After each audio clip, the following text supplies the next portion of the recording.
शोषित समाज के लोगों को खंबा लगाने का, बिजली के तार बिछाने का 80% काम मिलता था। MTNL को निजीकरण किया गया। ये संवैधानिक संस्थाएं थीं जो बाबा साहब अम्बेडकर ने इस देश में भागीदारी को प्राप्त करने के लिए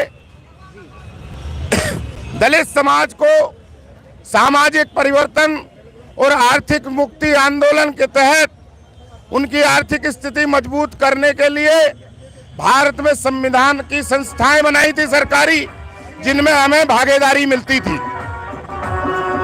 दिल्ली में DDA बनाया। DDA के तहत हमारे लोगों को दुकानें मिलती थी, हमारे लोगों को दुकानें मिलती थी, हमारे लोगों को सस्ते दामों पे फ्लैट मिलते थे। लेकिन उसको प्राइवेटीकरण किसने किया? भारतीय जनता पार्टी और कांग्रेस दोनों ने मिलकर किया। इसलिए इस देश में यदि कोई संविधान बचा सकता है, संविधान की रक्षा कर सकता है, तो वो बहुजन समाज पार्टी है।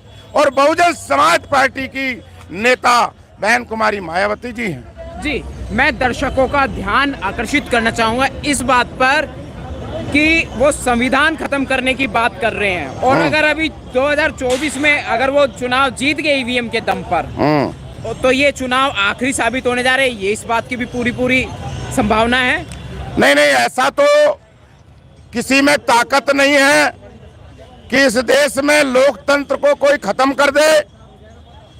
मैं ऐसी आज की डेट में औकात किसी की नहीं समझता हूं जी, क्योंकि इस देश का दलित, इस देश का पिछड़ा, इस देश का अकलियत पढ़ा लिखा है, चाहे वो कम संख्या में है, लेकिन शिक्षित है और अपने अधिकारों की रक्षा करना जानता है।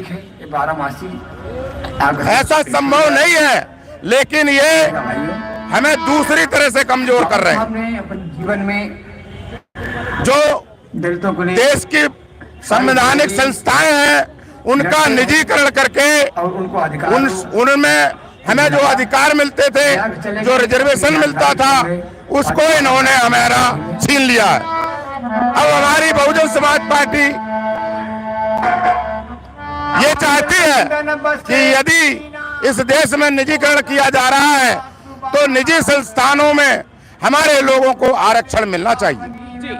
SC ST OBC माइनॉरिटी के लोगों को आरक्षण मिलना चाहिए निजी संस्थानों में।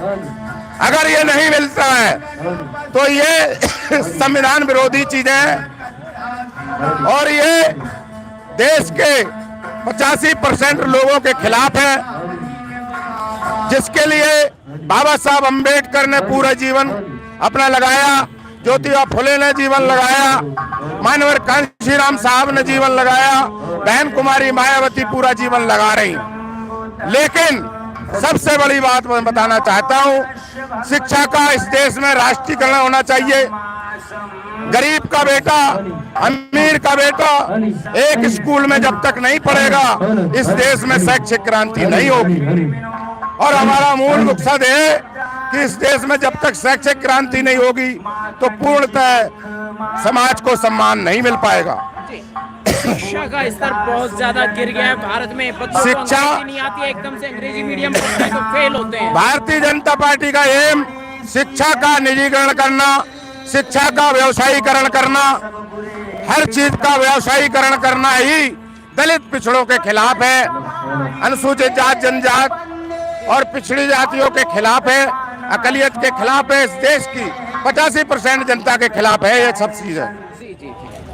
जी सर, इस बार नजर आ रहा है कि हम जीत पाएंगे। 7 लोकसभा प्रत्याशी हमारे जो हैं वो पूरी जीतने की उम्मीद नजर आ रही है। विजय बहुत जी बहुत मेहनत कर रहे हैं, फोन उठाने तक की फुर्सत साथियों, मैं दिल्ली वासियों से एक ही बात करना चाहता हूं, यहाँ पर 2-2 टिकट अल्पसंख्यक लोगों को दिए गए हैं और करुणा के सागर 7 सीटों पे हम चुनाव लड़ रहे हैं। यदि हमारे जो वोट हैं, हमारे जिन लोगों को इस संविधान से कुछ मिलता है, अगर वो लोग समझ जाते हैं तो यहाँ पर 7 सीटें बहुजन समाज पार्टी को जीतनी चाहिए। यदि हम 7 सीटें नहीं जीत सकते हैं तो